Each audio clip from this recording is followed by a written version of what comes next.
अगर आपका भी सीए इंटरमीडिएट का एग्जाम है 4 सितंबर को एडवांस अकाउंटिंग का, तो इस वीडियो को एंड तक जरूर देखना, क्योंकि ये वीडियो आपके लिए बहुत इंपॉर्टेंट होने वाला है। इस वीडियो में मैं आपके साथ डिस्कस करने वाला हूं कैसे आपको अपने 5 दिन के अंदर अंदर एडवांस अकाउंटिंग को इफेक्टिवली रिवाइज करना है। आई होप आपकी रिवीजन बहुत अच्छे से चल रही होगी, आपकी पढ़ाई बहुत अच्छे से चल रही होगी। पर यह प्लान जो है ये आपको ये नहीं बताएगा कि कौन से दिन कौन सा चैप्टर करना है, साथ साथ ये भी बताएगा कि किस चैप्टर में आपको कितनी देर लगानी है और कितने क्वेश्चन आपको रिवाइज करने हैं। तो चलिए विदाउट वेस्टिंग टाइम शुरुआत करते हैं आज का ये वीडियो।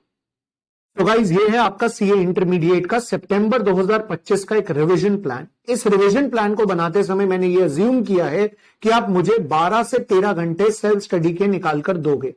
इस 12 से 13 घंटे में आपने क्या करना है, सबसे पहले हम बात करते हैं डे 1 की। डे 1 है हमारा 30 अगस्त 2025। मैं ये मान रहा हूं कि आप 30 अगस्त से अब सिर्फ एडवांस अकाउंटिंग के ऊपर ही ध्यान देने वाले हैं, क्योंकि पहला पेपर एक ऐसा पेपर होता है जिसमें आपको कॉन्फिडेंस के साथ जाना भी है और कॉन्फिडेंस के साथ वापस भी आना है। और वापस आने का सिर्फ एक ही तरीका है, जब आपका पेपर बहुत बढ़िया होने वाला है। आई एम श्योर कि आपका पेपर बहुत अच्छा होगा। तो वो कैसे होगा उसके लिए बात करते हैं।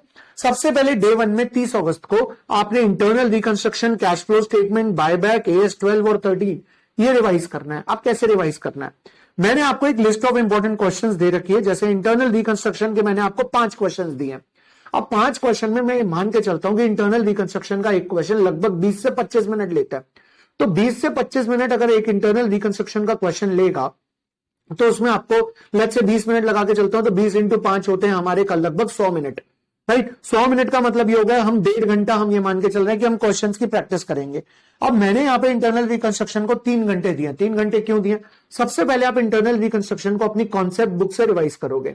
कॉन्सेप्ट बुक से रिवाइज करते समय आपके पास कोई भी डाउट आएगा या कोई भी कॉन्सेप्ट में डाउट आएगा तो आपके पास रिवीजन वीडियोस ऑलरेडी अवेलेबल हैं। उसकी प्लेलिस्ट मैंने आपको टेलीग्राम पे भी भेज रखी है, मैं डिस्क्रिप्शन बॉक्स में भी लगा दूंगा।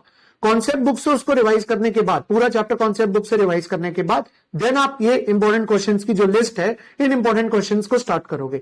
लेट्स से अगर आपको ऐसा बच्चा देख रहे हैं जिसने मेरे से क्लास नहीं ली है और अगर वो बुक्स अब उसके पास अलग होंगी ऑब्वियसली, तो आपकी बुक में जो भी इंपॉर्टेंट क्वेश्चंस हैं आप वो इंपॉर्टेंट क्वेश्चंस अटेम्प्ट कर सकते हो। अदरवाइज आप प्रीवियस ईयर के 5-6 अटेम्प्ट के क्वेश्चन ले लीजिए, आरटीपी के 5-6 अटेम्प्ट के क्वेश्चंस ले लीजिए, आप उन क्वेश्चंस को रिवाइज कर लीजिए। देन इसके बाद आता है कैश फ्लो स्टेटमेंट। अगेन आपको यही करना है, सबसे पहले कैश फ्लो स्टेटमेंट का आपको रिवाइज करना है कॉन्सेप्ट बुक से पूरा। देन इसके बाद मैंने यहाँ 11 क्वेश्चन लिखे। अब ये मत समझना है 11 क्वेश्चन सारे के सारे लंबे हैं, कुछ क्वेश्चन 5 मिनट में हो जाएंगे, कुछ क्वेश्चन 15 मिनट में लेंगे। तो ये जो मैंने आपको टाइम अलॉट किया ना, बहुत सोच समझ के अलॉट किया है, ठीक है। देन इसके बाद बायबैक में 1.5 hours, AS 12 1.5 hours, AS 13 2 hours. Now यहां पर आपको डिवोट करना है 1 घंटा रात को एक्स्ट्रा, और उस 1 घंटे के अंदर आपने क्या करना है कि ये जो 5 चैप्टर आपने पढ़े हैं रात को सोने से पहले, जस्ट सोने से पहले क्या करना है ध्यान से समझना। अपने फोन को रख दो साइड पे, स्विच ऑफ करके या फिर साइलेंट करके, कॉन्सेप्ट बुक उठा लो और कॉन्सेप्ट बुक के अंदर ये 5 चैप्टर्स जो हैं इसे रिवाइज करो अच्छे से 1 घंटे में, बुक बंद करो और सो जाओ। इसका मतलब उसके बाद आपने कोई भी स्क्रीन टाइम नहीं लेना। इसका रीजन क्या है कि जब हम एकदम से पढ़ने के बाद सो जाते हैं तो रात को हमारे माइंड में वो जो थॉट्स हैं वो चलते रहते हैं, तो वो चीज हमारे को जो है वो लॉन्ग टर्म तक रिटेन रहती है हमारे दिमाग में, वो हमारे सबकॉन्शियस माइंड में स्टोर हो जाती है, राइट। तो आपने क्या करना है, रात का जो 1 आवर है ना उसको बहुत अच्छे से यूटिलाइज करना है। सिर्फ कॉन्सेप्ट बुक और आप होने चाहिए और कोई नहीं होना चाहिए, कोई फोन नहीं, कुछ नहीं, कोई डिस्ट्रैक्शंस नहीं, राइट। डे 2 में आपने सबसे पहले उठाना है अमेलगमेशन, अगेन 3 घंटे, AS 1 और 2 मिलाकर 1 घंटे में दोनों हो जाएंगे बड़े आराम से। देन AS 10 1.5 घंटा, AS 16 2 घंटे, AS 26 1.5 घंटा, AS 28 2 घंटे, और फिर उसके बाद आपको 1 घंटा रात को वैसे ही उसी तरीके से रिवाइज करना है। ये आपके पास सारे चैप्टर के इंपॉर्टेंट क्वेश्चंस की लिस्ट है। ये आप बड़े आराम से, मैं आपको टेलीग्राम का लिंक दे दूंगा नीचे, आप उससे डाउनलोड कर लीजिएगा। मैं आपको प्लानर का भी डिस्क्रिप्शन में लिंक दे दूंगा और मैं आप लोगों को ये जो लिस्ट ऑफ इंपॉर्टेंट क्वेश्चंस है इसका भी लिंक दे दूंगा टेलीग्राम का। तो और कॉन्सेप्ट बुक की जो वीडियोस हैं, जो प्लेलिस्ट है, मैं उसका भी लिंक दे दूंगा डिस्क्रिप्शन में, आप वहां से आराम से डाउनलोड कर सकते हैं। देन इसके बाद डे 3 1 सितंबर को आपने सबसे पहले करना है कंसोलिडेटेड फाइनेंशियल स्टेटमेंट्स 4 घंटे लगाकर। जबकि मुझे पता है 4 घंटे नहीं लगेंगे, बट स्टिल मैंने 4 घंटे दिए because there are some student जो इसको छोड़ने का सोच रहे हैं। तो अगर आपने भी ऐसे ही सोचा कि यार ये चैप्टर में नहीं करके जाऊंगा, मैं छोड़कर जाऊंगा, तो मैंने यहाँ पे जो 4 घंटे दिए हैं, पहले आप आराम से 1 से 1.5 घंटा लगा के इस चैप्टर को समझ लीजिए। और इसके कुछ इंपॉर्टेंट क्वेश्चंस की मैंने लिस्ट भी बनाई है, उसका भी पीडीएफ मैं आपको डिस्क्रिप्शन में दे दूंगा, कंसोलिडेटेड फाइनेंशियल स्टेटमेंट्स की। और मैं आपको एक और बात बता दूं, ये जो internal reconstruction, cash flow statement और ब्रांच अकाउंटिंग है, इनके भी कुछ इंपॉर्टेंट क्वेश्चंस की लिस्ट जो है, जो वीडियो है, वो मैंने बनाकर ऑलरेडी यूट्यूब पे डाली हुई है, वो भी आपको डिस्क्रिप्शन में मिल जाएगा। तो इसके डिस्क्रिप्शन में मैं आपको बहुत कुछ देने वाला हूं, तो आप बस डिस्क्रिप्शन में चेक कर लीजिएगा, जो जो आपको चाहिए आप वहां से देख सकते हैं। तो डे 3 में आपको सबसे पहले कंसोलिडेशन करना है, जिसमें 3 अकाउंटिंग स्टैंडर्ड कवर होंगे, 21, 23, 27। तो इन तीनों के लिए मैंने आपको जो है यहाँ पे 7 घंटे दिए हुए हैं।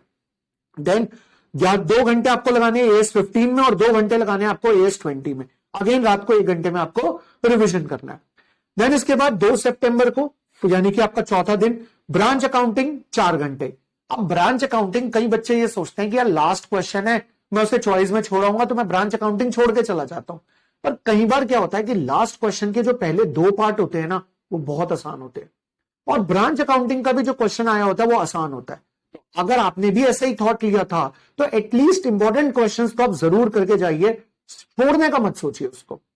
AS 19, AS 7, AS 11 और AS 17, यहां पे टाइम लिखा हुआ है, इतना ही टाइम आपने डिवोट करना है, इससे ज्यादा डिवोट मत करिएगा। देन 1 घंटे का रिविजन। देन डे 5 के अंदर एक सबसे इंपॉर्टेंट चैप्टर रखा मैंने, कंपनी फाइनल अकाउंट्स, क्योंकि कंपनी फाइनल अकाउंट्स को लास्ट में रखने का रीजन ये कि जब आप ऊपर से अमालगमेशन, CFS, कैश फ्लो और इंटरनल रिकंस्ट्रक्शन पढ़ते हुए आएंगे, बाय बैक, तो कहीं ना कहीं बैलेंस शीट ऑलरेडी रिवाइज हो चुकी होगी। तो यहां पर आकर आपको इस चैप्टर में सिर्फ और सिर्फ एक बार चैप्टर देखना होगा, ज्यादा कुछ खास करना नहीं होगा।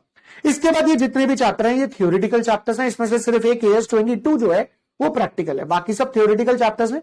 इसमें मैंने आपको टाइम दे रखा, कितना कितना टाइम डिवोट करना है, और उसके बाद आपको रिविजन करना है। इसके बाद बारी आएगी एग्जाम दिन, यानी कि 4 सितंबर को। 4 सितंबर को क्या करना है, ये बहुत इंपॉर्टेंट है।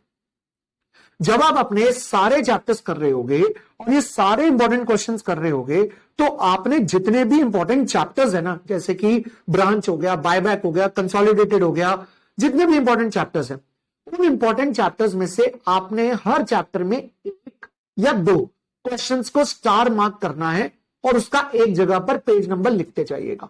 एग्जाम डे में आपने वही जो क्वेश्चन खुद के लिए स्टार मार्क करे थे, एक तो उसको देखना है, प्लस साथ साथ जितनी पॉसिबिलिटी हो पाए अपनी कॉन्सेप्ट बुक को आपने एक बार ढंग से रिवाइज करना है। यह है आपकी 5 दिन की स्ट्रैटेजी। ये 5 दिन की स्ट्रैटेजी अगर आप ढंग से फॉलो करते हो तो फॉर श्योर एग्जामिशन तो पक्की है। अब आप ये डिसाइड करो कि 80+ स्कोर होंगे या 90+, वो आपकी मेहनत पे डिपेंड करेगा। अगर आपको मेरे से कोई भी डाउट हो तो आप मेरे को व्हाट्सएप पे मैसेज करके डाउट्स पूछ सकते हैं। अगर इस प्लानर में कोई भी डाउट हो तो आप कमेंट सेक्शन में कमेंट करके पूछ सकते हैं। आई होप आपका पेपर बहुत अच्छा होगा। My best of best wishes are always with you. All the best students. बहुत अच्छे से अपनी पढ़ाई करना और बहुत अच्छे से पेपर देकर आना। Bye bye, take care, God bless you always.